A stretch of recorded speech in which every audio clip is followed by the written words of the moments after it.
Bonjour. Dans cette vidéo, nous allons vous montrer le lien entre le niveau de réflexion, le sexe et la prise de risque sur un échantillon de 55 étudiants de L3 et MIA SHS constitué de 39% de femmes et de 61% d'hommes.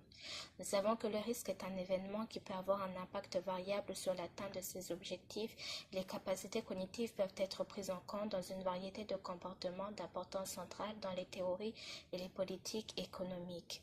Sur l'échantillon que nous disposons, nous avons une moyenne scolaire comprise entre 9 et 10, où 20% sont des femmes et 80% sont des hommes. Par rapport à leur comportement au risque, nous avons que sur un degré d'aversion au risque allant de 0 à 10, parmi les sujets averses au risque, en moyenne 36% sont des femmes et 63% sont des hommes. Par ailleurs, nous savons que parmi les sujets qui sont moins averses au risque, 23% sont des femmes contre 76% d'hommes. Enfin, parmi les sujets non averses au risque, 100% sont les hommes. Afin de tester s'il y a une relation entre cognition et prise de risque, on a fait passer un test de réflexion cognitive de 3 questions à 51 étudiants. À la première question, la bonne réponse était 5. On voit sur le diagramme en secteur que 60% des sondés ont répondu correctement. 15% de sondés ont donné une réponse intuitive égale à 10.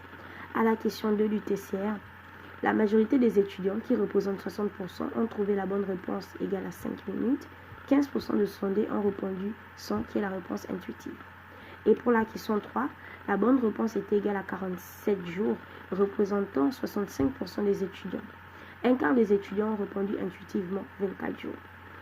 La répartition de l'aversion au risque selon le score TCR, test de réflexion cognitive, est donnée par ce diagramme en jaune et son tableau de données associé. Les couleurs orange, gris, jaune et bleu correspondent respectivement aux proportions d'individus ayant obtenu un score au TCR de 0, 1, 2 et 3, selon leur degré d'aversion au risque allant de 3 à 10.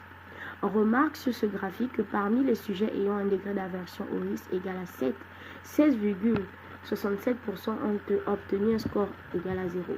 16,67% ont obtenu un score de 1, 50% ont obtenu un score de 2, 16,67% ont obtenu un score de 3.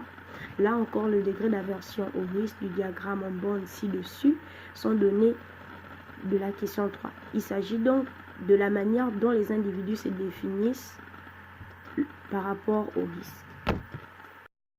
Pour évaluer les décisions des individus devant le risque, nous leur proposons initialement un choix entre deux situations.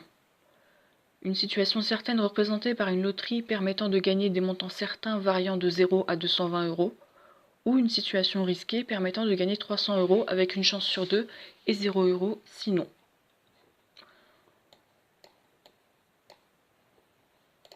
On remarque que pour des montants certains faibles, les individus choisissent la loterie risquée, mais qu'à un certain montant, la tendance s'inverse, car ils trouvent que le risque est trop fort. Une mesure intéressante du montant pour lequel les individus switchent de loterie est l'équivalent certain. Et on en déduit la prime de risque, qui est la différence entre l'équivalent certain et le gain espéré de la loterie risquée. Cette prime de risque permet de mesurer l'aversion au risque.